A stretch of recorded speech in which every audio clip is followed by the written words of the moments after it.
There it is. Okay, we're good to go. Awesome.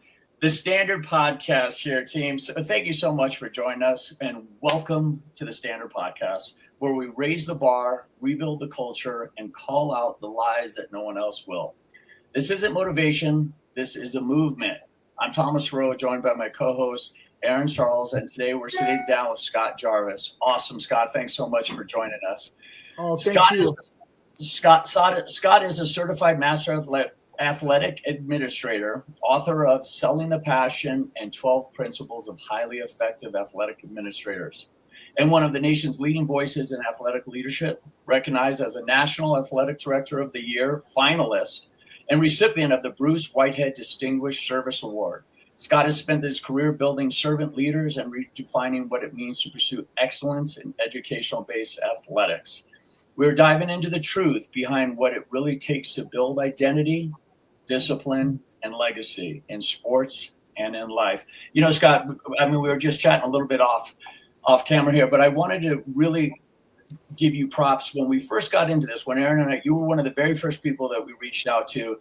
And what stood out the most as we were taking notes is your first response is, how can I help? And that stuck with us because we know this next generation is, well, I mean, everyone's getting challenged here, coaches are getting challenged, parents and student athletes across the board. So what we're going to do here is we're going to kind of tag team you. I'm going to go at it with some questions, and then Aaron's going to jump in. So we're just going to toggle back and forth. Absolutely. Again, I appreciate being here. So thank you. Of course. Team, we know your time is limited, so we like to keep our podcast to about 20, 25 minutes. So those of you that are tuning in, we really appreciate it. So let's just jump right in. Scott, let's start here. Where does raising the standard mean to you, or what does raising the standard mean to you, especially as someone who's been shaping athletic leadership for years? I think the first part of that, Thomas and Aaron, is like it's actually setting the standard. Bingo. Kind of displaying, like, I think in athletic leadership, I think, you know, so many times we get just bogged down with all the management stuff that we forget the most important part of it is just setting those standards, setting those expectations, and then laying out the vision for that. What are our core values? What's our mission? What's our vision? What's our why? Like, that's honestly, at the end of the day, if we think about it, what's our why? Why are we doing this? There's a purpose to why we're doing this. And if we're just running around in circles and really don't have a clear path or a vision and mission for what we're doing, then we're in trouble. Oh, yeah. Yeah. That being said, what do you think is the biggest lie or misconception or just guilty by omission that you feel the culture and the system has sold athletic directors, coaches, athletes, and parents? I think there's a couple things on that. Honestly, there's probably hundreds, but I can think of, and we've talked about it, Aaron and Charles, we talked about this. I think it all comes down to, I think the sports culture has become about the performance, the product. It's not about the journey. And I think that's, you know, something that we need to get back to. I think that education-based athletics needs to be the education, because we all know, Thomas, Aaron, you both know, like, it's very few kids will even get the ability or the opportunity to go on to college sports. So in that case, so let's say at the most 10% of kids are going on to play any level of college sports. Right.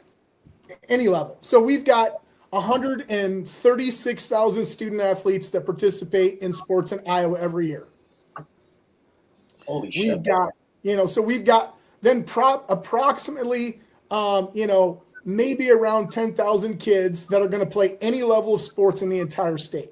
So now we talk about that. So what's the 90%? What are we doing for that 90%?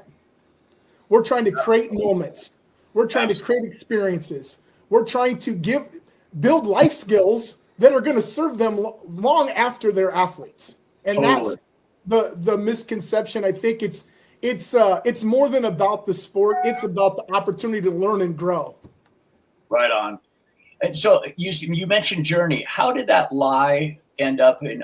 That is such a strong word, but how did that lie or that misconception end up in your journey? And what truth do you believe needs to replace it? You know, I think for my own journey, and I think it's, you know, as a student athlete, as a coach, as an athletic director, as a parent. I think there's this, I think the lie is just perpetrated in our society. Right. I think sometimes as parents, we want the best for our kid. I mean, 100%. We want the best for our kid, and I think it's important as ADs and coaches to know that. Like, our parents love their kids; they want the best. They don't want them to struggle. They don't want them to hurt. It sucks to see your kids, in pain. It sucks to see them, hurt by something that happened to them in a sport. Right. And for me, like, it's, Papa Bear comes out and, you want to go get that coach, but then my AD coach brain takes over and I'm like, okay, this is a learning experience, not for me. Right. Because I've had my experience. My daughter, my son, need to go through this. I got just a quick story, and I think this is so powerful, and I think it's exactly kind of, Thomas and Aaron, what you talk about. My son was a junior. We had hired a new basketball coach, and he was very demanding. And my coach, or my son, came to me, he goes, "Hey, I'm not going to go out for basketball next year." And I'm like, "What? Why?" He goes, "It's just too hard." Oh, wow. And I was like, "Okay." Well, I said, "You need to go have a conversation with coach." And he's Right. like, I'm not having a conversation with coach. And I'm like, and I said to my son, I go, "Hey, this is what, as you grow up, you have to be able to do this, or you're not going to be successful." That's so right. You have that conversation, and I go, and now I said, here's now, if you do that, you got to go get a job, or you got to find something to do after school, because you're not just going home and playing Fortnite for 8 hours a night. That's So, right. let's be clear. Dad is saying that's not going to happen. So he goes, "What if I can't find a job?" I go, "Well, then you come work with me in the athletic department. I'll find some stuff for you to do." There you go. But he went and had the conversation with coach. And I know that was really, really hard for him, because he is quiet. He is not vocal. He just does what he's told. And so he went and had that conversation. He came back, and I said, "How'd it go?" He goes, "Well, I'm gonna stay out." Awesome. So I left it at that. Mid-season, I just asked him, and I go, how are you feeling about, staying? He goes, "Dad, what I finally figured out was he is pushing me so hard because he knows that I'm capable of so much more." That's so awesome. I was so proud of his own growth, and just the fact that he had the ability to learn that. But if I would have gotten involved and just said, "Hey, it's okay, don't have a conversation, just walk away," he wouldn't have learned that lesson. That's right. And now in his adult life, when he's working, he tells me all the time, he goes, "Dad, I don't know how you did this for so long. Like, being an adult sucks." And he goes, "Yes, it does." Dealing with people and dealing with having difficult conversations is a part of, I don't care what you do. It's a part of what you have to do. And a lot of times, you both know that they're not going to like the conversation, or they're not going to like what you have to say. But sometimes you got to do those tough things. I just was speaking to a group of ADs yesterday, and I said, for me, it's saying this to myself: this problem that we're having, we're one tough decision away from making this problem resolved. Yeah. Mm-hmm. Yeah. And I think that's important for us to remember. And I think that's what we learn we have the opportunity to learn through sport. And unless coaches, athletic directors take that upon themselves to do that, then sport is just sport. But can we use the things that kids learn through sport to make their lives better? I think we need to change lives. We need to change kids' lives. We need to transform lives instead of just coaching a sport. No doubt. You touched on something that we just had a conversation with somebody else the other day. It wasn't a podcast, but we were talking about how if the coach is talking to you, if the coach is writing you, it means that they believe in you. You got to be, when you're an athlete and the coach ignores you, then you've got problems, right? I mean, once when I was younger and I figured that out, through mentors like what the three of us are doing, I was like, oh, okay. So when he's riding me really hard and making me run laps, it's because I made a mistake, and they just have high expectations for you. So that's one of the things we try to tell the athletes is like, look, when your coach stops talking to you, then you're in trouble. Yeah. So at this point, I'm going to turn it over to Aaron. Like I said, we're going to tag team you. So go at it, Aaron. Get them. No, I love that story. It's so powerful how, and our kids need that unlock, and for the coach to understand the power that they're holding to give back to that kid That's a great point. is incredible. So good job, Dad. I want to know who Scott Jarvis is beyond all the books you've written, all the athletic administration. Like, who are you? Oh gosh, that's a great question. And we talked about this too, is just that identity piece that athletics pulls you to, and like you identify, like, so, I would say, like, oh, I'm an athletic director. Who do I identify? I'm an athletic director, but so much more. I think it comes down to, for me, a couple things. How I, as a person, interact with other people, how I make other people feel. And I want that part of my transformational purpose statement for me about, being who I am and who I want to be. And I think, as I've gotten older, I've understood that reflection is so important in that. And I would say that for me, it's, if I can serve others, if I can add value to their lives, if I can inspire leaders, coaches, student athletes, athletic directors to pursue excellence in everything they do, and then just go positively impact and influence the lives of others, that's who I feel like I am at my core. Like, that's what I want to do. I want to help people. Just like when we first met and you told me about your mission and your vision, and you're just so passionate about it, I'm like, that's what I want to do. I want to help people that are going out and doing good things for kids and for coaches, and understanding that this platform is so powerful in teaching kids all those skills they need to know. Like, I just read an article not too long ago. It talked about, like, Fortune 500 companies search for athletes because they know they've had to go through adversity. They know they've had these life experiences. And that doesn't have to just be athletics. It could be band, choir, speech and debate. All those kids have that ability that they've had to work through issues, have had to overcome obstacles. I think that's important because, gosh, right now for kids, it's easy to go sit behind a screen, and their social skills are like, oh yeah. So I think that for me, at the end of the day, if I was going to say, who am I just want to be able to serve others, help others pursue, excellence in themselves. And I can only say that because I've had so many people pour into me, like coaches, other ADs. Like, I would not be here, I would not have the opportunity to speak with you right now if it wasn't for so many people. So for me, it's like, now I've been given so much. Now what can I do to help others, aspire to greatness?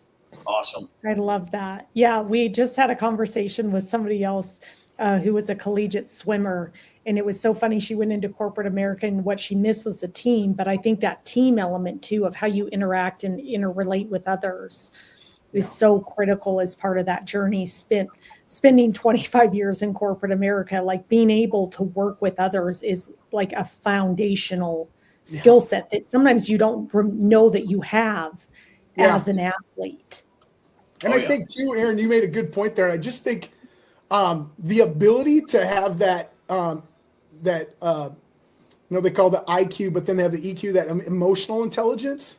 Yeah. And this ability to work with others, but also be able to, like, understand and know yourself so that you can manage and control your emotions too. So important. And I know that we all fall short of that. Like, we've all lost our temper. We've all said things we don't need to say. We've all done that. But again, I think just the ability that we have to have some empathy, put ourselves in the place of others. But then to do that, we have to get to know them. And I think that's so important in leadership. Oh, yeah. I totally agree. So how would you define character, integrity, and discipline? Oh, that's a good question. I think I think character, I mean, so many people think I have these characteristics. I have this characteristic, but I think at the end of the day, I think your character is just revealed in your actions and what you do. I think that is so important because we can say all the right things, but then do all the wrong things. And then you lose your integrity. Then your integrity is not there. Then you lose the trust of others. And so I think and it's hard for all of us, myself included, to always have integrity, to always show the best character because we are human. We do screw up. We do stupid stuff sometimes. And it's hard to overcome that. Right. It's hard to overcome when we dig ourselves holes. And, mentioned thousands and thousands of mistakes I've made in my life. And hopefully I learn from all of them. Sometimes I don't. Sometimes I need to readjust, adapt, adjust, and overcome. There you go. I love it. But I feel like for me, that's the definition of integrity and integrity, character. And what was the third one, Aaron? I apologize. Discipline. And again, so we go back to that. I think it's just the consistent effort that you make every day. I mean, we can go in the gym and work out every month. We say we work out, but if you don't do it every day, it's not going to benefit you. So I think it's just that consistent effort every day to hold yourself accountable, hold others accountable. And I think that's such a tough skill, like holding people accountable and then not having them hate you. Like that's hard. You really have I think as a leader, that's a hard thing to do. But I think it comes down to then is like, are you investing time? Are you trying to build value in those that you lead? Are you spending time with them? Investing time in others is so important. So I think that all three of those connect so closely. And I don't know that you can have one without the other. Agreed. True. Yeah, that's so important. I totally agree with you. So what does legacy beyond performance mean to you? So not just for athletes, but for coaches, athletic directors, how does your legacy shape who you are? We talk about this with our coaches. And I had a basketball coach, super successful. I think he won like 700 games. Scott DeYoung is like one of the best coaches I ever have been around. Just learned so much from him and watching him coach. And I remember talking about talking about this. What's the legacy you want to leave when you're done coaching? Right. And my coach said, I don't have a legacy to leave. And I'm like, what? Yeah, you do, coach. You do have to. He's like, if I'm not going back to the discipline, integrity, care, he goes, if I'm not doing, if I'm trying to build my legacy from when I'm gone, what am I doing when I'm here? Mm-hmm. So it was different, kind of a perspective shift, but it was like, what am I doing every day to build relationships with kids, to add value, to serve others, to displaying character, to having integrity, to being disciplined, so that my legacy when I'm gone is that of everything that I did. And that goes back to not what I said, but what I did. And I think that's, I've had so many awesome coaches like through my career that I've worked with or had the opportunity to play for. And I learned something, even the bad coaches, learned something from the bad coaches too. Like, I'm not going to do that. Right. But learned so many good things from good coaches. Just been super blessed that I've been around people that have done, high school athletics the right way. Right. I love that. My last what's one truth you wish every youth athletic director, coach, athlete, parent understood the most that they probably aren't hearing right now? That's a great question. I think one truth for ADs, coaches, parents is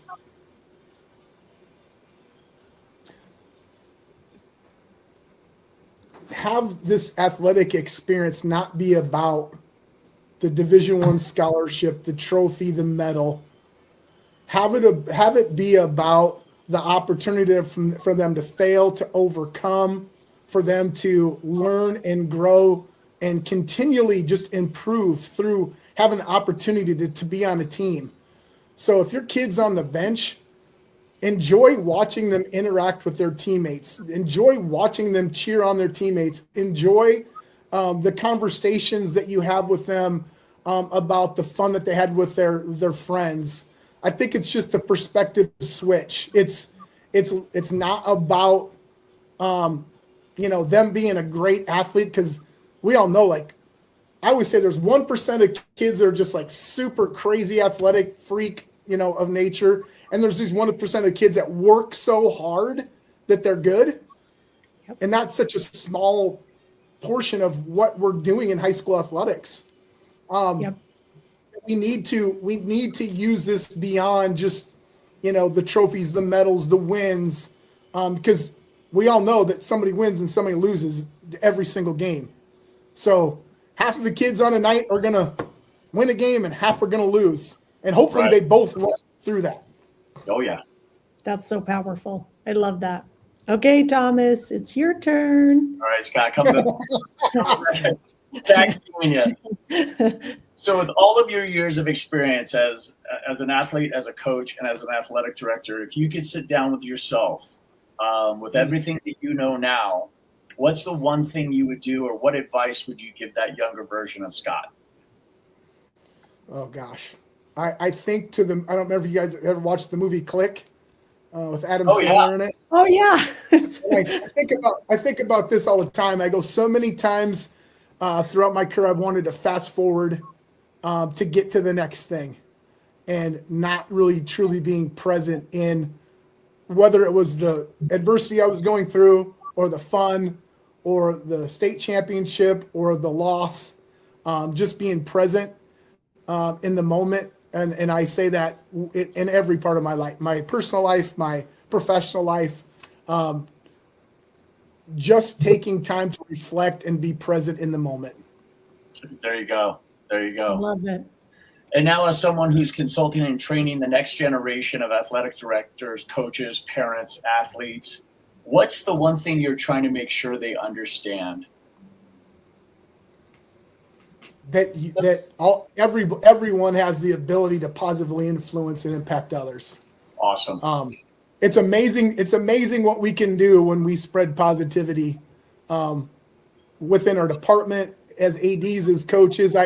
I continually try. I mean, as I've gotten older, I've realized how important it is that we tell people when they do something excellent, not just when they do okay, like, hey, good job, good. Like when they do something just extraordinary, we need to recognize that and encourage that. When we see kids that have a talent in something, or we believe that they could go way farther than they thought they could, I think it's important that we recognize and try to multiply that talent. Awesome. And I see that as I get older and older, I just find that to be more important. That's kick-ass. Love it. All right, Aaron, put him on the hot seat. Okay, this is our rapid fire round. So I'm going to say, you better get ready. So I'm going to start it off and you get to finish my sentence. Okay. So discipline equals Consistency. leadership equals Love. faith equals Commitment. legacy equals. Relationships. So this isn't a finish my sentence, but what's one thing you would never compromise on? Oh, I just think, investing time in those we lead. I just feel like time is the most precious commodity that we have. You can't buy more.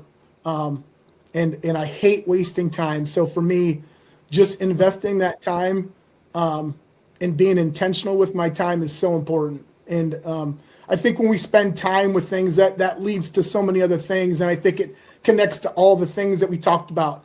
It takes intentionality and time to build relationships.